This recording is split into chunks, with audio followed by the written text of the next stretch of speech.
ابھی حال ہی میں چند دن پہلے آپ نے سگار کی رپورٹ دیکھی ہوگی، اس میں کیا بتا رہے ہیں کہ کتنا پیسہ آفیشیلی وہ جو اکنالج کر رہے ہیں، 144 آئی تھنک بلین یو ایس ڈالرز کی بات کر رہے ہیں کہ that was pumped into reconstruction of Afghanistan. ایسے ہی ہے. And they are also seeing کہ where that money has gone. اب وہ پیسہ جب بند ہوتا ہے تو اس وار اکانومی کو، جس کی انہیں عادت پڑی ہوتی ہے، اس وار اکانومی کو چلانے کے لیے وہ وار کو دہشت گردی کی شکل میں پوری ریجن میں آگے سپریڈ کرتے ہیں.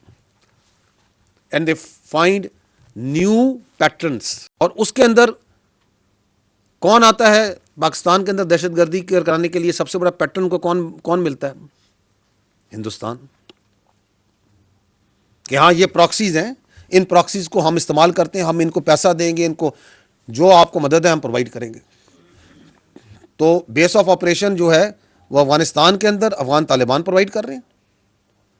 ہندوستان کا پیسہ، ہندوستان کی سرپرستی، اور اسی طرح جو میں نے باقی بھی ریجنل آپ کو ٹیررسٹ آرگنائزیشنز بتائی ہیں، مختلف پراکسیز مختلف جگہوں سے، جہاں سے کوئی اسپانسر ملے تاکہ اس وار اکانومی کو چلایا جائے.